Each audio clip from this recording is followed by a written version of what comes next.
Hi, my name is Tony Bain, and this is Conscious Neutrality, how to be the presence of all is well in the midst of chaos. Today's video is about conscious neutrality and what it is not.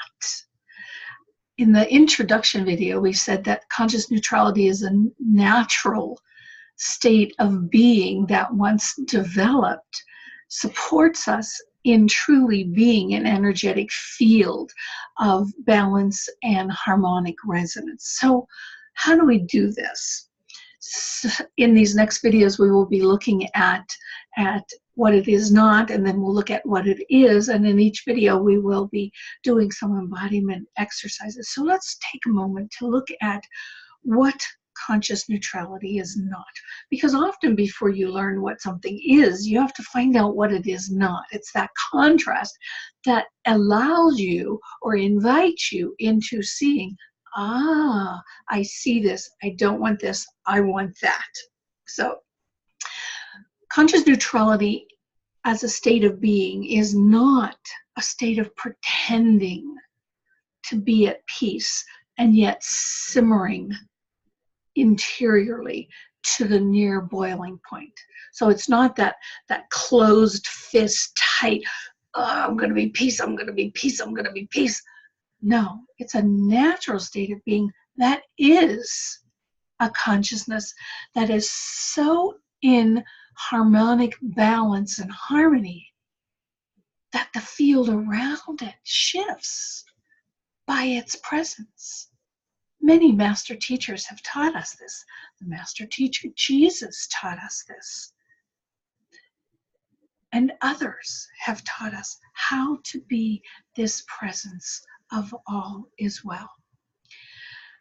Another thing that conscious neutrality is not is it is not a contrived state of awareness in which you try to talk yourself down or out of something.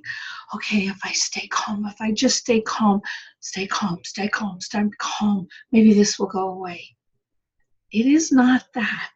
It is learning how to be the presence of all is well. It is being that presence of all is well in the midst of whatever's happening around you. Even those drivers out on the freeway. And that's one way you can gauge how much of conscious neutrality you're taking on as you look at your reaction to what is happening. Is it a reaction? Oh man, I'm so angry. Or is it a response? This is interesting. Isn't it interesting that anger wants to arise within the field of my being? But I'm going to look at it, I'm going to watch it, and I'm going to choose something differently. Something different. So conscious neutrality is not pseudo-community. So if you're in team, if you're in group, if you're on a board, it is not pseudo-community where we pretend that everything is wonderful and these are incredible relationships, and yet we only tolerate each other.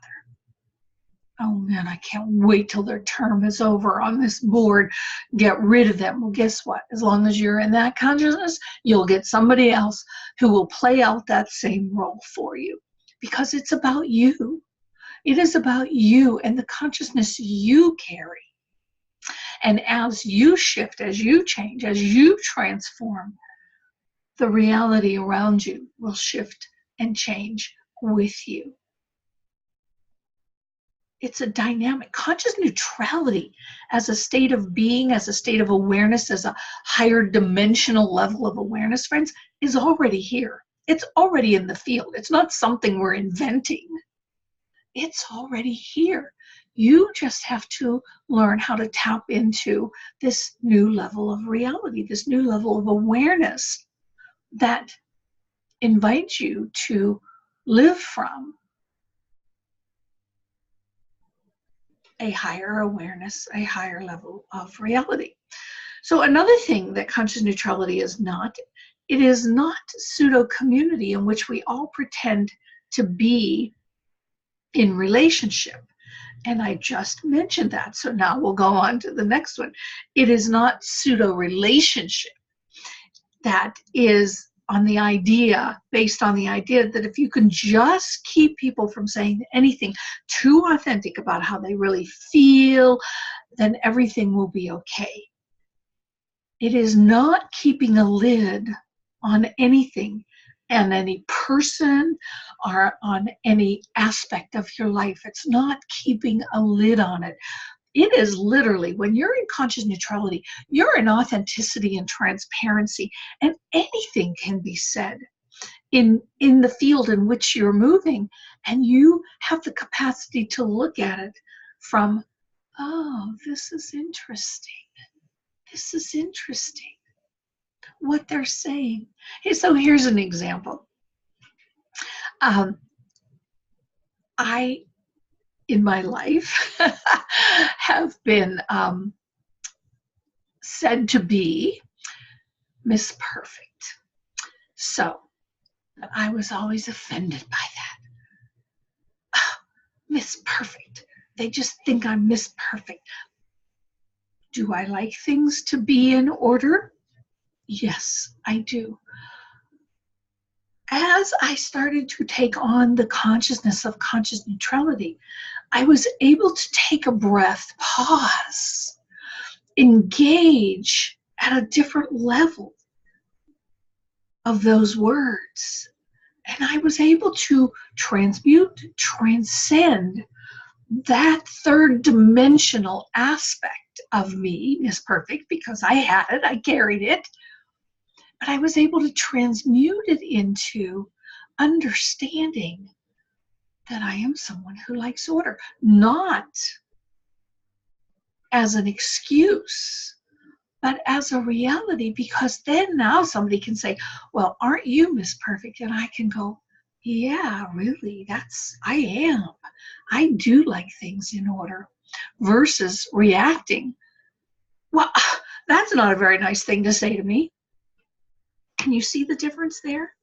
So it's when we can honestly and transparently and authentically look at these things, and even those pieces that of ourselves that others see that we don't see, but sometimes they'll say to us, if we can just pause, take that breath, engage with elevated emotions that live within the heart space, and truly look at, so what part of this might be true? If it's creating a reaction in me, what part of this might be true? Another thing that conscious neutrality is not, is it is not halting what is occurring in the moment by rushing to stop it. In some organizations I work with, ministries, people will stop and call to prayer. They're trying to put a Band-Aid over things because nobody wants any uncomfortable feelings to be expressed in the moment. After all, who can really stand in the midst of discomfort? But friends, it's only in the midst of discomfort and that creative tension can arise and begin to change things. We have to be able to speak our truth authentically without being guaranteed of outcome, meaning having it end in the way I want it to. This is very important. So think of that. Conscious neutrality is not halting what's happening in the moment. It's allowing it to happen and then integrating the best of it to come up with what I like to call a win-win-win. You win, I win, and when we both win, there's a synergistic win that happens that is such a synchro-divine event. I love that idea of synchro-divinity, that where the universe brings forth something that is so powerful that we couldn't have thought of it ourselves. Another thing conscious neutrality is not, it is not a state devoid of emotion. Devoid of emotion where nothing gets expressed or spoken. It is a state where that emotion is paused and given to your higher power, your higher guidance system. And in that moment, you can say, speak through me. What's really going on here? What am I to learn? What am I to learn? What if it's not about them? What if it's about what I am to learn? And the last thing is conscious neutrality is not about fixing problems or issues at the level in which they occurred. Oh, Sally did this, John did that. No. energetically what's happening in the field. We're not pointing fingers or pointing at the issues. We're looking at energetically what's happening in the field, and where do we want to go with it. So that's a list of what conscious neutrality is not. In our next video, we're going to look at what conscious neutrality is. But to end this video, we're going to do an embodiment. I call them micro meditations because they're short, but it's an embodiment practice. So I would invite you that if you're in a place that is safe to do so, to just close your eyes and just engage the field around you. Pause. Breathe into it, and then breathe back into your heart space. Breathe the field that you live and move and breathe in that has the essence of all is well right here, right now. Breathe that back into the heart space. That spaciousness of consciousness, that spaciousness of awareness, the place in which you can dance at the edge of mystery and be present to everything. And from that space now visualize a light arising. And that light becomes a tube that raises up through your being, up your past your heart, past your throat chakra, your power center, to the top of your head, out into infinity, out into engaging you with the essence of the unified field of consciousness and all possibility. And just feel that light, feel that movement. Because once you engage in a possibility, you will feel energy moving up and down this tube of light. Just feel it, experience it, engage it.